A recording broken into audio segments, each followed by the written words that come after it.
passado foi o tema da igreja e a sua responsabilidade socioespiritual.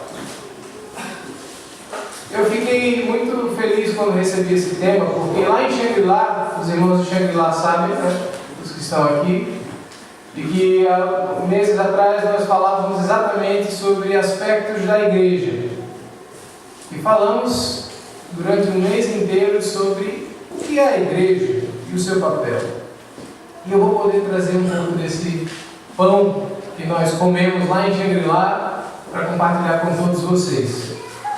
Mas antes de iniciar propriamente a resposta que nós queremos, que é qual é o papel, então, a responsabilidade, então, da igreja na sociedade, eu gostaria de desconstruir essa pergunta e tentar fazer ela do início.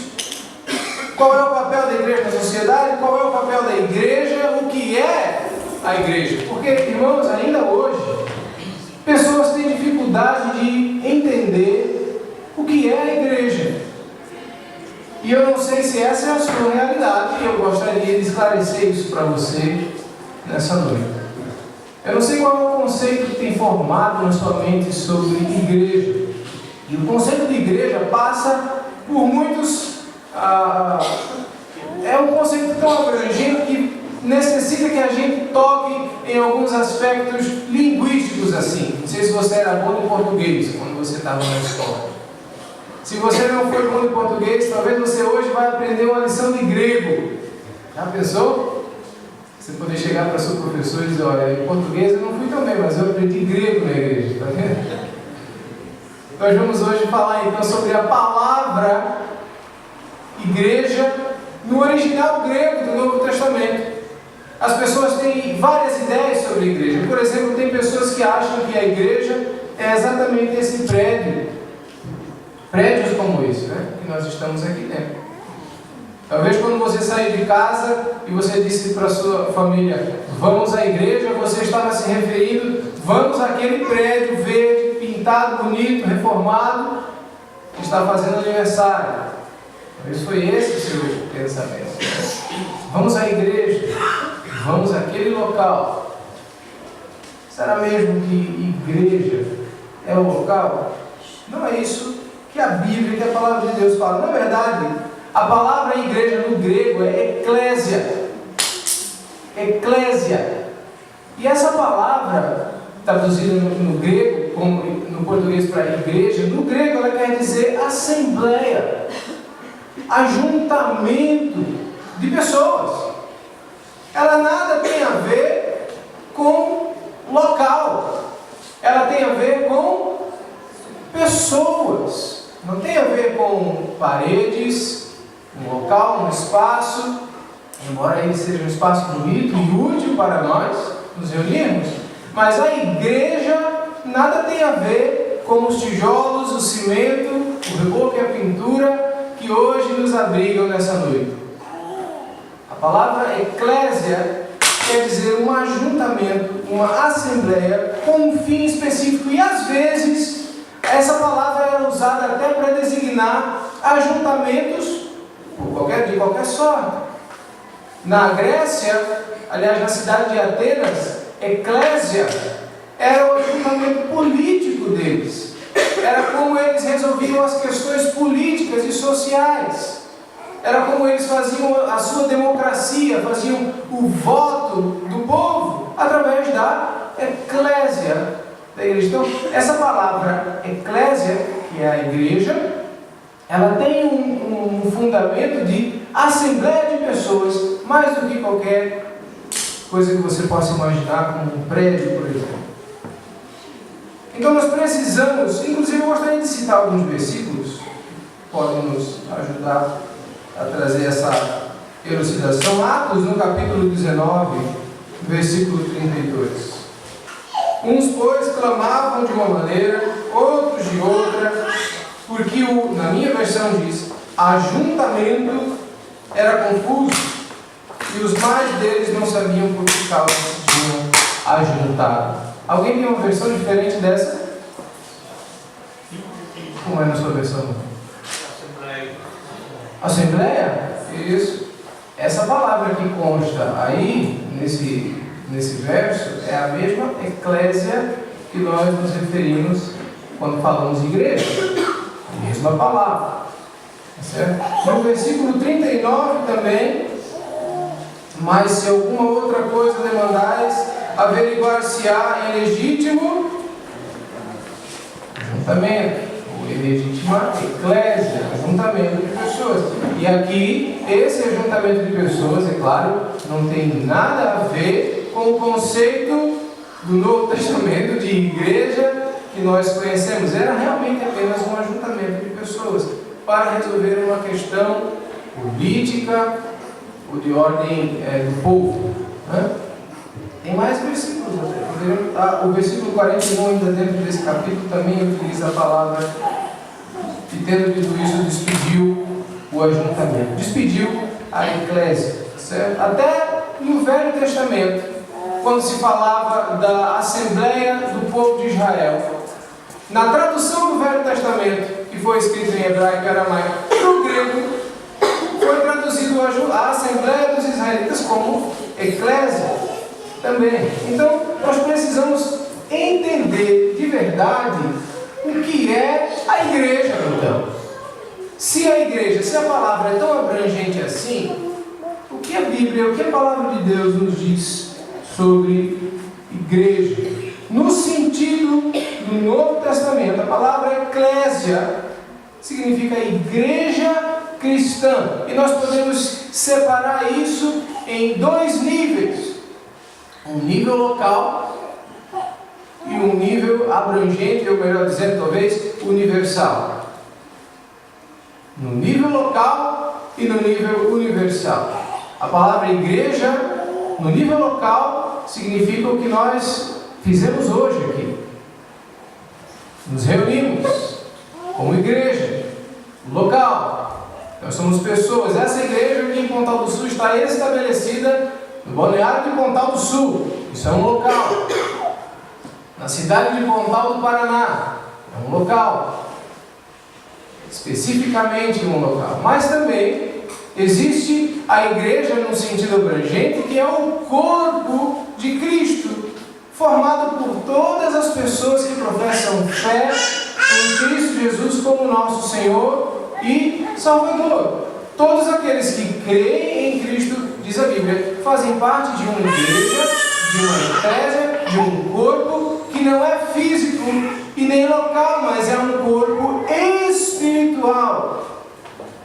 Todos os salvos em Cristo Jesus, de todas as eras, de todos os lugares, fazem parte desta eclésia no sentido universal. Eu gostaria de citar alguns versículos para que, quando você abrir a sua Bíblia e encontrar a palavra igreja, você saiba exatamente identificar, designar qual é o sentido da palavra que você está lendo. Vamos fazer um teste agora, certo? Abra sua Bíblia em Atos capítulo 15, versículo 41. Você vai encontrar a palavra igreja e eu quero saber se você entendeu.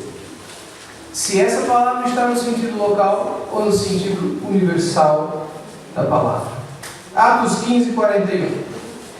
Pode ler o 40 e o 41, quem ajuda. E Paulo, tendo escolhido a Silas, partiu, encomendado pelos irmãos, à graça de Deus, e passou pela Síria e Cilícia, confirmando as igrejas. Confirmando as igrejas. Em que sentido essa palavra igrejas aparece? No sentido local ou no sentido universal? Essa está fácil. Universal ou local? Universal. As igrejas. Quantas igrejas existem? Várias. Locais.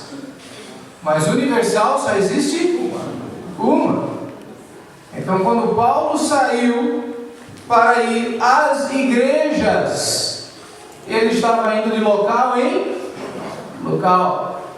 Então, essa palavra aqui, eclésia, igreja, se referia ao ajuntamento dos salvos, dos cristãos, daqueles que professavam a fé em Cristo, em cada uma de suas cidades, locais. Agora vamos ver outro versículo. Romanos 16, 16. Quem achou também pode ler. Saudai-vos uns aos outros com santo ósculo. As igrejas de Cristo vos salvam. Novamente. As igrejas de Cristo vos saúdam. Quantas igrejas Cristo constituiu no sentido universal? Apenas uma. Mas aqui Paulo diz que as igrejas estão saudando. As igrejas locais. As igrejas no sentido restrito. As igrejas das cidades por onde o apóstolo tem passado. Estas igrejas locais têm saudado os irmãos de Roma. 1 Coríntios, capítulo 4, versículo 17. Pode ler. Por esta causa vos mandei Timóteo, que é meu filho, amado e fiel no Senhor, o qual vos lembrará os meus caminhos em Cristo Jesus, como por toda parte ensino em cada igreja. Em cada igreja. Paulo está falando igreja no sentido universal ou no sentido local? Local. Em cada igreja, dando a entender que existem mais de uma. Só pode existir mais de uma se ele estiver falando no sentido local, porque igreja no sentido universal existe apenas uma. Agora vamos ver um versículo um pouco diferente, Atos 20. Atos 20, 28. Deixa eu poder ler. Olhai por todos por vós e por todo o rebanho, sobre o que o Espírito Santo nos constituiu nisso, para apresentardes a igreja de Deus, que ele resgatou com seu próprio sangue. Olha, aqui o apóstolo Paulo está dando uma exortação aos bispos, aos líderes da igreja de Éfeso, para que eles apacentem o rebanho da igreja de Deus. Que igreja é essa? Local? Igreja no sentido universal. A única igreja que Deus constituiu. A igreja, única igreja, espiritual, não local, onde estão incluídos todos nós. Estamos incluídos todos nós. 1 Coríntios, mais um versículo, capítulo 15, versículo 9. O apóstolo Paulo está falando dele mesmo aqui. Ele está dizendo assim: porque sou o menor dos apóstolos, não sou digno de ser chamado apóstolo, pois que persegui a igreja de Deus. Sentido local ou universal? Sentido universal. Vocês estão ficando afiados, né? Paulo perseguiu a igreja de Deus. Muitas igrejas locais, mas a igreja do Senhor Jesus, uma única igreja no sentido universal. E para finalizar, só mais um versículo, Efésios 1, 22. Para finalizar essa parte, tem muitas partes ainda. Ele disseram que hoje é vigília, então eu vou seguindo. Efésios 1, 22. Expôs todas as coisas debaixo dos pés, e para ser cabeça sobre todas as coisas, deu a igreja. Cabeça da igreja. No sentido local ou universal? No sentido universal. Cristo é o cabeça da igreja espiritual. E o versículo 23, que dá continuidade, explica um pouco mais. Ele diz: essa igreja que é o seu corpo, a plenitude daquele que cumpre tudo em todos. Então nós temos aqui os dois sentidos bem claros na nossa mente: igreja de Deus, a igreja, o corpo de Cristo, certo? Num sentido global, grandioso, espiritual, contempla todos nós, e não apenas nós, mas todos aqueles que professam fé em Cristo Jesus para a salvação. Todos aqueles que são salvos em Cristo Jesus fazem parte da igreja no sentido global. Mas haviam igrejas locais. Por que essa Por que esse segundo sentido, então, de igreja? Porque era importante que as pessoas se reunissem para glorificar e exaltar o nome de Deus. Você já parou para pensar por que nós estamos aqui, ou por que você faz isso todo fim de semana, às vezes durante a semana também? Por que você vai à igreja? Por que você se reúne com outras pessoas? Não seria tão mais simples? Porque nós sabemos que o propósito de Deus, em 2 Timóteo diz, que Deus deseja que todos os homens sejam salvos e cheguem ao conhecimento. Seria muito mais fácil para Deus. Se a gente pudesse, às vezes a gente faz essas coisas, não é bom fazer, é errado fazer, mas eu vou usar só como exemplo. Às vezes a gente se senta na cadeira de Deus para tentar dizer o que a gente quer na nossa vida, na vida dos outros. A gente acha que sabe mais às vezes do que Deus. Agora, já pensou, se fosse Deus, eu também diria assim: bom, eu vou salvar as pessoas e ela diria que eu salvar cada um que crê, eu chamo ele para o céu. Mais fácil assim, né? Cleiton fez aquela oração, se arrependeu, se entregou para casa. Rogério orou para casa, venha. Josias, para casa. Pensou? E assim seria algo milagroso. Alguém está dizendo assim: eu, por favor. Mas eu não sou Deus, tá? Deus tinha outro plano. Esse é o plano do Cleiton, e ó, é furado. Deus tinha outro plano. Quando nós nos convertemos dos nossos maus caminhos, quando nós aceitamos, depositamos a nossa fé em Jesus Cristo, Deus disse: você é meu filho. Fomos selados com o seu Espírito. Habita em nós o Espírito de Deus, instantaneamente. Passa a transformar as nossas vidas dia a dia, uma mudança radical é feita na nossa vida, mas nós continuamos aqui. Porque Deus deseja que a gente faça alguma coisa. E eu acredito que é exatamente sobre isso que foi o tema me solicitado para trazer. Qual é o nosso papel? O que nós temos que fazer aqui? Porque membros desse corpo celestial e igreja, no sentido universal e amplo, todos nós somos. Mas membro de igreja local traz muito problema. Já parou para pensar nisso? Você já parou para avaliar os tipos de situações, de coisas, de experiências com outras pessoas, irmãos em Cristo, que você já teve que passar, que talvez foram desagradáveis e às vezes até doloroso ter que passar, mas você passou. E talvez esse agora seja seu irmão mais forte ainda, mais próximo do que antes, mas você teve que enfrentar situações por ser membro de uma igreja local. Não é verdade? Eu tenho certeza que ser membro de uma igreja espiritual, ou melhor, da igreja única espiritual, não fez você passar por nenhuma situação constrangedora com outras pessoas, senão com você mesmo e Deus. Porque Deus, através do seu Espírito, nos mostra as coisas que nós, os pensamentos, as intenções, né, que não agradam a Ele, os nossos conceitos que precisam ser mudados. Mas dentro de uma igreja local, outras coisas acontecem. Dentro de uma igreja local tem aquele irmão, tem aquela irmã que fala de um jeito e diz coisas sobre mim e disse sobre outro.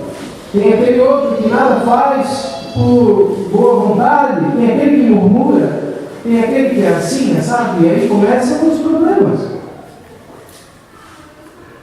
Mas eu quero que você saiba hoje que ser membro de uma igreja local faz parte do plano de Deus. Faz parte do plano de Deus. Não foi invenção dos apóstolos. Não foi invenção minha, pastor José Maria. Não foi invenção do último século. A igreja local faz parte dos planos de Deus. Nós podemos verificar isso num versículo em Hebreus, eu gostaria de citar, no capítulo 10, versículos 24 e 25. A palavra diz: consideremos-nos uns aos outros para nos estimularmos ao amor e às boas obras, não deixando a nossa congregação. Talvez em algumas versões diga: não deixe de se reunir como igreja, como é costume de alguns, antes admoestando-nos uns aos outros, e tanto mais quanto vedes que se aproximando vai aquele dia. Eu queria então responder à pergunta do papel da igreja também de uma forma dupla. O papel da igreja espiritual de Deus e o papel da igreja local. Então, para começar, eu vou responder pela igreja de Deus, igreja espiritual de Deus, corpo de Cristo. Qual é o papel do corpo de Cristo? Bom, tem um versículo em Efésios 3,10 que pode nos ajudar a entender. Corra seus dedos lá em Efésios capítulo 3, versículo 10, e acompanhe comigo. Diz assim a palavra de Deus: para que agora, pela igreja local ou igreja no sentido universal? Porque ele está dizendo quantas aqui? Uma, né? Pela igreja, a multiforme sabedoria de Deus seja conhecida dos principados e potestades nos céus, segundo o eterno propósito que fez em Cristo Jesus, nosso Senhor, no qual temos ousadia e acesso com confiança pela nossa fé nele. O propósito da igreja, no sentido universal, é mostrar a glória de Deus, a sabedoria de Deus, declarar para principados e potestades, tornar isso conhecido para todas as pessoas e coisas do mundo, do universo inteiro. Tornar Deus conhecido, render glórias a Deus, glorificar a Deus, proclamar a sua graça, a sua bondade, é o papel da igreja no sentido universal.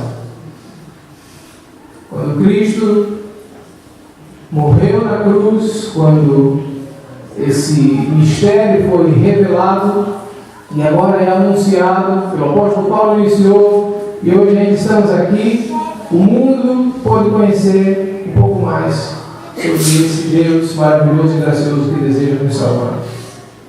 Então, o papel espiritual, aliás, o papel da igreja espiritual é glorificar a Deus, assim como tudo na vida do cristão. Tudo na nossa vida serve para quê? Dar glórias a Deus. O pastor Bisão estava aqui falando sobre o assalto que aconteceu no trabalho lá em Beltrame, e as palavras dele foram: em tudo é graças. Nós sabemos que Deus está no controle. Tudo que é feito é para a glória de Deus, porque dele, por ele, para ele são todas as coisas. Então nós não temos espaço de mérito quando servimos ao Senhor. Agora, tem mais uma coisa interessante que nós precisamos considerar. A igreja também representa a Deus aqui na terra. Representa o apelo de Deus para a reconciliação aqui nessa terra. E nós podemos conferir em 2 Coríntios, no capítulo 5, versículo 20. De sorte que somos embaixadores da parte de Cristo, como se Deus por nós rogasse, e rogamos da parte de Cristo que vos reconcilieis com Deus. A igreja tem um papel, enquanto estivermos aqui, de anunciar a mensagem da reconciliação às pessoas. A igreja tem esse papel, e esse papel não é de uma igreja local apenas, ou de outra igreja local, ou de um cristão, ou de outro cristão, mas esse é o papel de todos nós, corpo de Cristo. anunciar o Evangelho da reconciliação, anunciar a graça de Deus, anunciar que existe um Deus que nos ama, nos conhece, mas que nós estamos destituídos de sua glória por causa dos nossos pecados.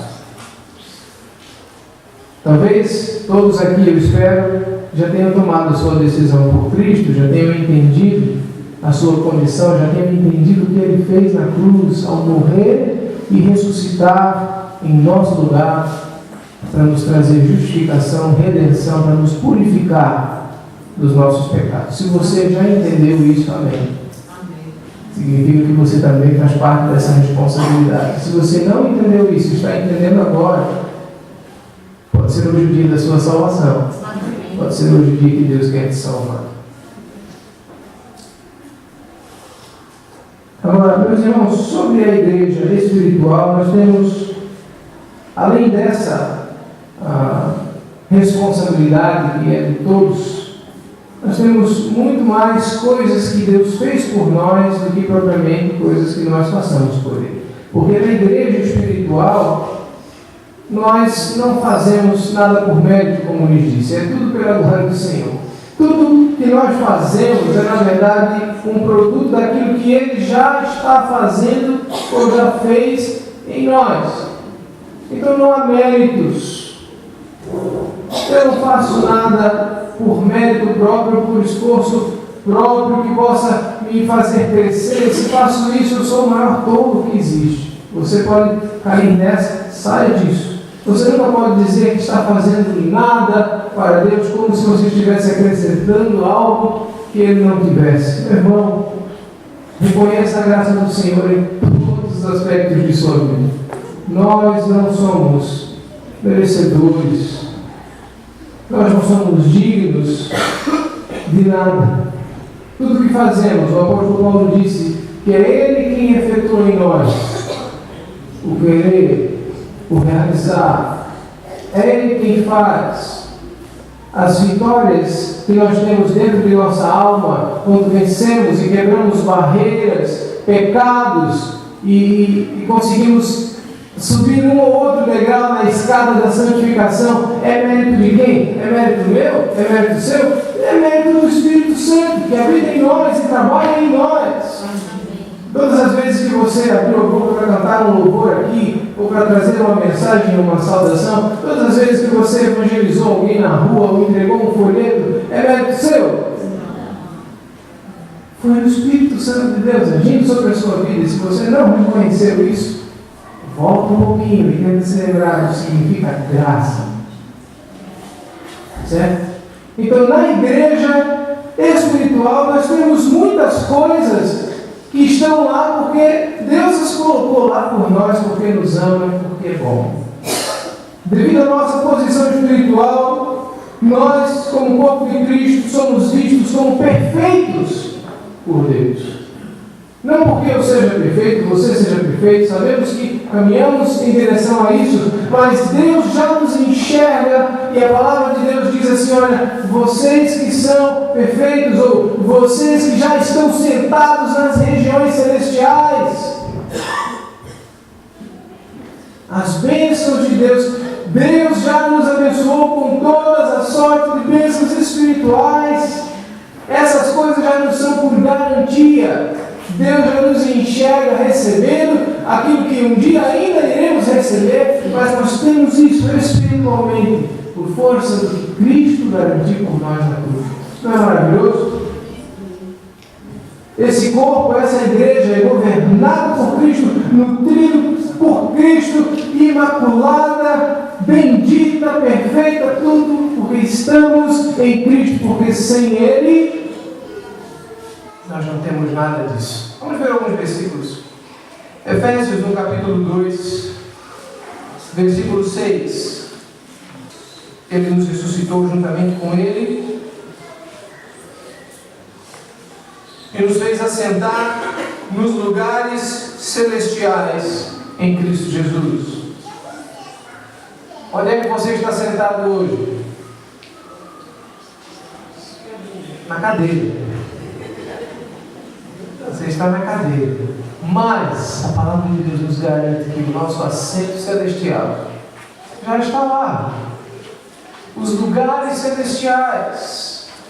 Nós pertencemos ao céu. O apóstolo Paulo diz que a nossa cidadania não é mais daqui. Nós estamos temporariamente ocupando uma cadeira aqui, mas nós somos cidadãos dos céus. Isso Cristo já conquistou por nós. Isso é mérito de Cristo. Ainda em Efésios, no capítulo 5, versos 25 a 27 e também o verso 29.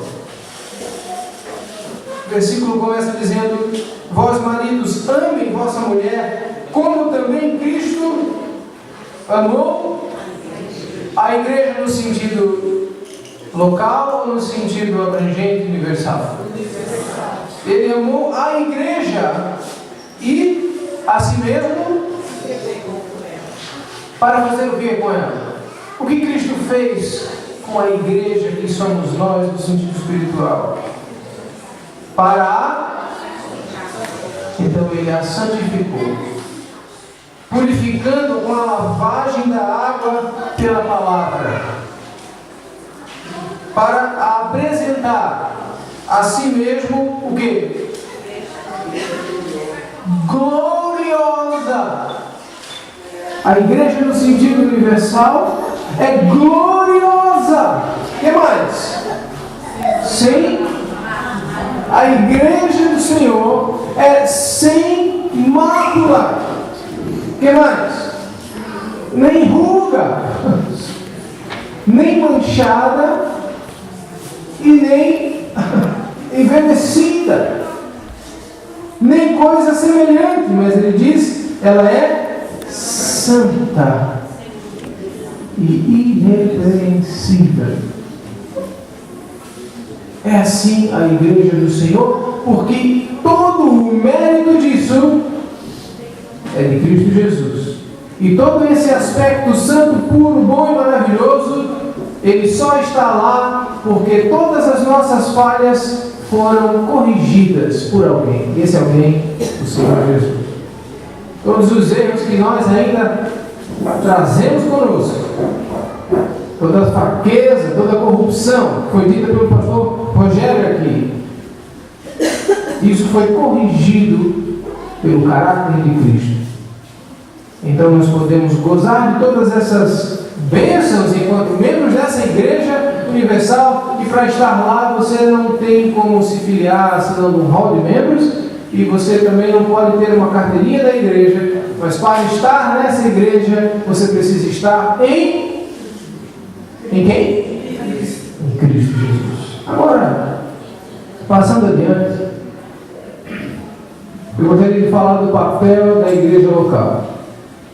Talvez essa seja a ênfase dessa noite. Eu gostaria de pedir sua atenção para citar uma igreja como exemplo para nós hoje. Uma igreja local, certo? Nos tempos bíblicos os apóstolos consideravam a igreja da cidade. Não era como hoje, que nós temos bairros, né? E várias como aqui, Xangri-Lá, Beltrame, né? Não, a igreja era a igreja da cidade, certo? Então aqui nós vamos citar uma igreja, para que essa igreja, eu gostaria que ela fosse o exemplo desta igreja aqui de Pontal. Vocês, meus irmãos de Pontal do Sul e aqui de Xangri-Lá também, e de Santa Catarina, de onde você estiver, de onde você for, que essa igreja possa ser um exemplo para a sua igreja local também. Essa igreja é a igreja de Antioquia. Quantos já leram sobre ela? Quantos já folheando no livro de Atos, conseguiu encontrá-la? Igreja muito boa, né? Era boa? Não lembro, né? Vamos ler os versículos. Atos no capítulo 11. Vamos tomar essa igreja local, por exemplo. E à medida que nós lermos, meus irmãos, vamos buscar entender e encontrar as coisas importantes que a palavra de Deus diz que havia naquela igreja local. Atos, capítulo 11, versículos 19 ao 30. Todos encontraram? Por favor, acompanhe. E os que foram dispersos pela perseguição que sucedeu por causa de Estevão, caminharam até a Fenícia, Chipre e Antioquia, não anunciando a ninguém a palavra, senão somente aos judeus. E havia entre eles alguns varões de Chipre e de Cirene, os quais, entrando em Antioquia, falaram aos gregos, anunciando o Senhor Jesus. E a mão do Senhor era com eles, e grande número creu e se converteu ao Senhor. E chegou a fama dessas coisas aos ouvidos da igreja que estava em Jerusalém, e enviaram Barnabé até Antioquia, o qual, quando chegou e viu a graça de Deus, se alegrou e exortou a todos que, com firmeza de coração, permanecessem no Senhor, porque era homem de bem, cheio do Espírito Santo, de fé, e muita gente se uniu ao Senhor. E partiu Barnabé para Tarso a buscar Saulo, e achando-o, o conduziu para Antioquia. E sucedeu que todo um ano se reuniram naquela igreja e ensinaram muita gente. Em Antioquia foram os discípulos pela primeira vez chamados cristãos. Naqueles dias desceram profetas de Jerusalém para Antioquia, e levantando-se um deles, por nome Ágabo, dava a entender pelo Espírito que haveria uma grande fome em todo o mundo. E isso aconteceu no tempo de Cláudio César. E os discípulos determinaram mandar, cada um conforme o que pudesse, socorro aos irmãos que habitavam na Judéia. O que eles com efeito fizeram, enviando os anciãos por mão de Barnabé e de Saulo. Antes de começar a explicação, eu gostaria que você ainda lesse algo mais sobre essa igreja no capítulo 13, versículo 1. Do 1 ao 3, tá certo? Vamos ali? Na igreja que estava em Antioquia, havia alguns profetas e doutores, a saber, Barnabé, Simeão, chamado Níger, e Lúcio, Cirineu, e Manaém, que fora criado com Herodes, o tetrarca, e Saulo, e servindo eles ao Senhor, e jejuando, disse o Espírito Santo: separai a mim, Barnabé e Saulo, para a obra a que os tenho chamado. Então, jejuando e orando, e pondo sobre eles as mãos, os despediram. A minha versão diz despedido. Alguém tem outra versão? Os enviaram. Melhor do que a minha. Os enviaram. Certo? Meus irmãos, vocês acabaram de ler um texto que, a meu ver, é um texto de uma igreja que pode ser realmente uma igreja exemplar. Falando aqui de igreja local. O que você pode identificar? Você pode identificar coisas interessantes que havia nessa igreja. Quando lemos, nós podemos identificar que na igreja de Antioquia havia ensino da palavra de Deus. Você viu isso? Havia ensino. Veja ali, versículo 26. Sucedeu que todo um ano eles se reuniram naquela igreja e que fizeram? Ensinaram. O que significa isso, meus irmãos? Isso significa que uma igreja local tem a responsabilidade de ensinar e dar ênfase à doutrina das Escrituras, ênfase à mensagem que se prega. E eu já estive em igrejas locais, infelizmente, meus irmãos, e vi pessoas fechando as Escrituras para falar coisas que estavam em seu coração, se esquecendo que as Escrituras dizem que o nosso coração é enganoso, e dizendo coisas que afirmavam elas estar ouvindo de Deus, e muitas delas contradizendo as próprias Escrituras. Como é possível? Meus irmãos, uma igreja local precisa ser dedicada ao ensino. E você sabe, existe um outro lado dessa moeda. Há aqueles que se propõem a ensinar, mas também precisa haver aqueles que se propõem a aprender. De nada adianta uma igreja que ensina, mas que não tem aprendizes, discípulos, alunos. Pessoas dispostas a vir, abrir a sua Bíblia e junto com a Bíblia talvez trazer um caderno e anotar as coisas que aprendem, fazer os estudos bíblicos. É importante. E você vai perceber que esses elementos fizeram com que a igreja de Antioquia se destacasse naquela época sobre as outras igrejas locais.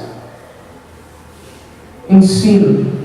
Segunda coisa que a gente pode notar aqui é que na igreja havia evangelização. Preocupação da igreja local em fazer com que os perdidos ou os incrédulos fossem salvos. A preocupação da igreja local em salvar a quem? A sua comunidade. Essa igreja está estabelecida aqui em Pontal do Sul e Deus confiou a vocês as vidas das pessoas aqui, dessa comunidade. E isso é maravilhoso porque é um privilégio, mas ao mesmo tempo é também uma responsabilidade. Como igreja local, vocês estão pensando na salvação dessas pessoas. Meus irmãos, não adianta colocar microfones mais altos aqui dentro, porque, como vocês sabem, as paredes não constituem a igreja e as pessoas estão lá fora. Então, na obra de evangelização é necessário sair daqui de dentro.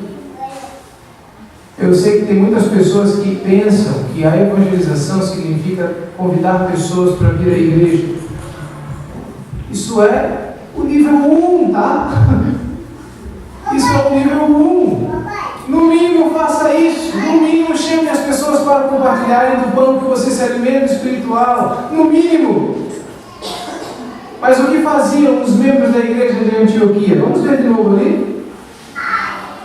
Versículo 20.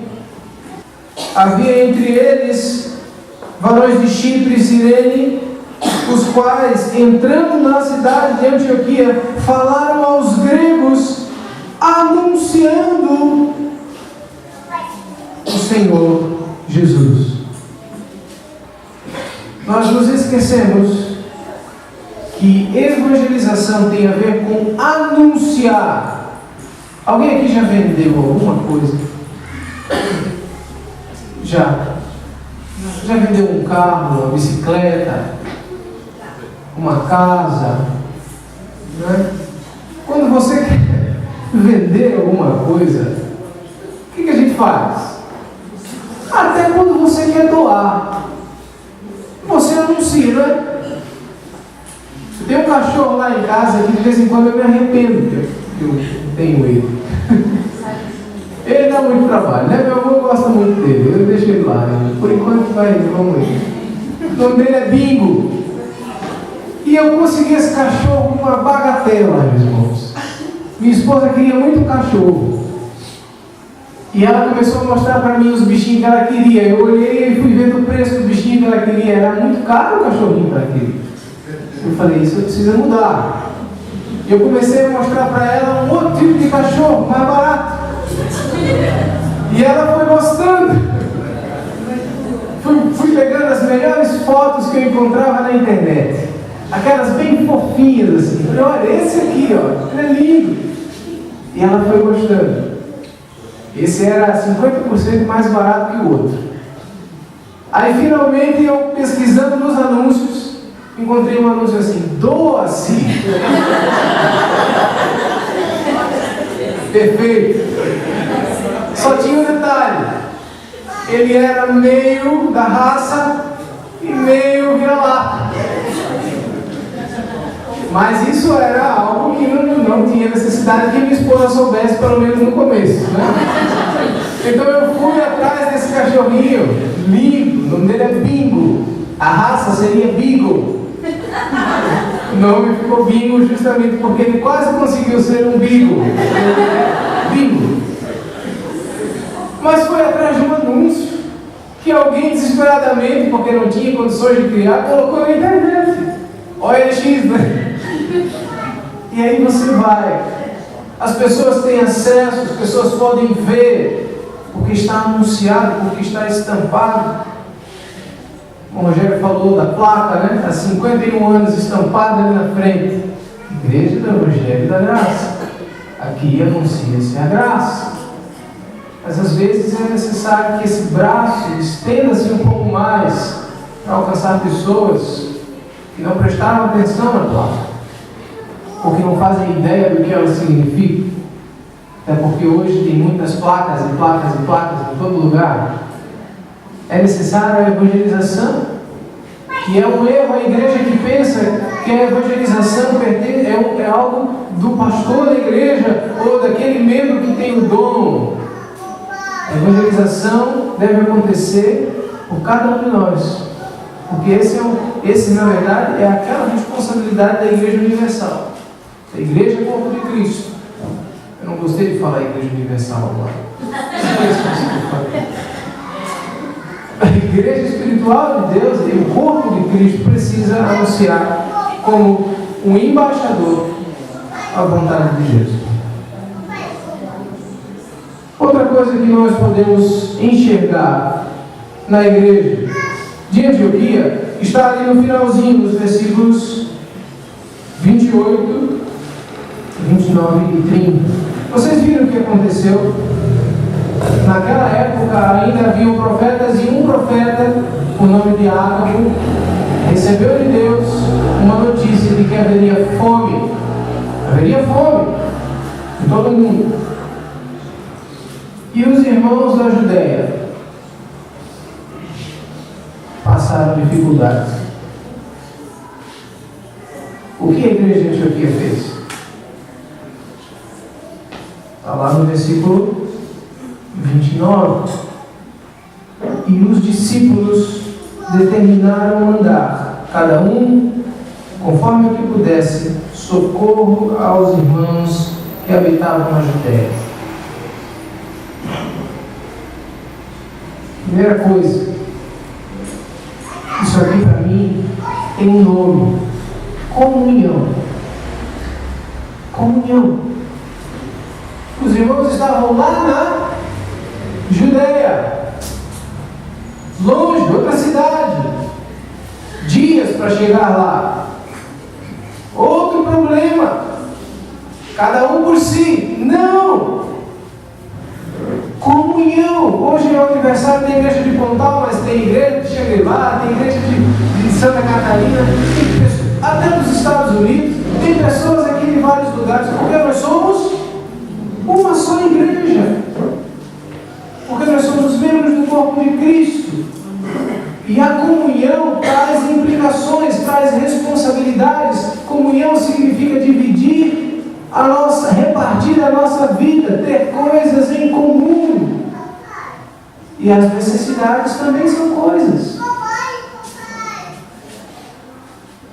Eles levantaram uma oferta, cada um segundo as suas capacidades, porque não é como muitas igrejas pregam, aí não existe um valor específico, não existe algo que você precise se comprometer. tirar do aluguel e da luz, mas existe sim um desejo ardente de contribuir com a obra do Senhor. E eles ofertaram. E eles foram parceiros da igreja da Judéia, levantaram uma oferta para eles. Meus irmãos, nós precisamos aprender com a igreja de Antioquia. Nós precisamos. Eu já fiquei feliz com o irmão aqui, o irmão Raul. Imediatamente ao saber do que aconteceu lá no Ucrânia, já efetuou uma oferta aqui. E você sabe algo que é interessante. Você viu quem foi que organizou? Você viu quem foi que organizou essa coleta? Foi o bispo da igreja, o pastor da igreja, o líder da igreja? Foi quem? Que diz ali, no versículo 29, quem determinou que essas ofertas seriam coletadas e enviadas? Os discípulos. E o versículo atrás ele disse que lá em Antioquia os discípulos pela primeira vez foram chamados de cristãos. Talvez porque eles, em suas atitudes, estavam parecidos com Cristo. Talvez porque eles se assemelhassem a Cristo em tudo que faziam. Queremos nós sermos parecidos com Cristo? Podemos aproveitar esse exemplo da igreja de Antioquia. E antes que eu siga, aliás, vou seguir para o capítulo 13, aquele versículo que nós lemos. Você sabe por que a igreja de Antioquia entrou para a história? Porque no capítulo 13 está ali dizendo que foi dessa igreja que o nosso amado apóstolo Paulo saiu em sua primeira viagem missionária. E não saiu apenas, como diz a minha versão, despedido de lá. Ele saiu enviado de lá. Sabe qual é a diferença? Eu não gostei muito da minha versão, mas isso é coisa de tradução do grego para o português. Às vezes ficam algumas coisas. Qual é a diferença de ser enviado e ser despedido? Você já foi despedido? Você vai saber a diferença. A diferença é que a igreja que despede, ela só dá tchau, né? A igreja que envia, ela se compromete em orar, em sustentar, em estar lá quando a necessidade bater a porta. A igreja de Antioquia estava preocupada com o sustento, com a vida, com como ele iria conseguir fazer aquela viagem. Ele, Paulo e Barnabé. Meus irmãos, nós temos muito a aprender com Antioquia. A igreja estava envolvida com a obra missionária. Sabe por quê? Eles estavam evangelizando muito bem a cidade de Antioquia. Havia pessoas, varões, discípulos, cristãos de verdade, estavam lá anunciando o evangelho, não só para os judeus, mas também aos gregos. Estava todo mundo pregando, mas era só em Antioquia, porque eles moravam lá, era lá onde eles estavam. Eles não podiam fazer nada pelas outras cidades. Podiam sim. E eles fizeram. Eles enviaram o apóstolo Paulo na sua primeira viagem missionária.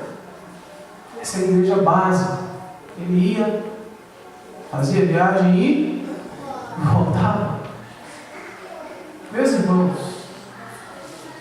nós precisamos aprender que a igreja local precisa se envolver com a obra missionária. Não só aqui, mas fora. E também precisamos entender que isso não significa que nós temos que ser uma mega igreja, ou uma dessas igrejas da TV, ou a gente não precisa levantar milhões ou milhares de dinheiro para que isso aconteça, porque os verdadeiros obreiros já estão lá fazendo a obra. Eles não precisam de mega estruturas, eles precisam de apoio real. Veja, o apóstolo Paulo estava saindo na primeira viagem missionária. Ele estava saindo aqui com Barnabé, ainda no início da sua jornada, ainda recebendo revelações. Perceba que eles enviaram, diz aqui, Barnabé e Saulo. Não dá a ideia de que ele estava ainda coadjuvando, Às vezes o apoio é você estar lá por alguém, estar lá com alguém. Me admirou aqui o pastor Brizola falando sobre a igreja do Beltrame, um trabalho muito interessante, está começando, já temos membros, pessoas aqui que estão aqui testemunhando o que Deus tem feito no meio deles lá. Quantos de vocês já foram lá? Sinta-se convidado, não é, pastor? Pode ir, né? Precisamos nos envolver com a obra missionária, com a evangelização. E para finalizar, meus irmãos, deixa eu ver. Para finalizar, não poderia deixar de dizer, em relação à comunhão, voltar a dar uma ênfase nisso, porque a igreja local precisa ser marcada pela comunhão, meus irmãos. Você sabe, uma das frases que o apóstolo Paulo mais citou nas suas cartas foi a expressão uns aos outros. Uns aos outros. Não existe igreja sozinha. Tem gente que fala assim, eu aprendi lá, a igreja, o pastor falou que a igreja sou eu. A igreja sou eu? Não. A igreja somos nós. Não existe igreja sozinha. Igreja, no próprio sentido da palavra, quer dizer uma assembleia, um ajuntamento. Sozinho não. Você é igreja quando você está reunido com Cristo, reunido com os irmãos, aí você se torna igreja. Nesse sentido, nós podemos fazer uma igreja aqui na praça, na praia, onde nós estivermos reunidos em nome do Senhor Jesus. Mas sozinho, não. E o princípio da comunhão de uns aos outros precisa estar presente na igreja local. A igreja só cresce em todos os sentidos aqui. Seja em número, seja em amadurecimento, mas só há crescimento quando todos trabalham juntos. E foi maravilhoso ver isso acontecer hoje, meu irmão, na hora do almoço. Foi lindo. A igreja de Pontal trabalhando como uma.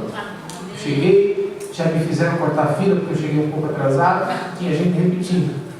Então algum irmão atentou, viu que eu ainda não tinha comido. Olha só, mas isso é verdade. E me colocou lá na frente, disse, não, venha. Você já ainda não comeu. Depois eu fui comer, sentei na mesa. Algum irmão foi, segurou meus filhos para que eu pudesse comer. E depois, ainda veio o irmão Hélio e ele disse assim: quer mais carne? Está quentinha lá. Me trouxe um pedaço de carne desse tamanho.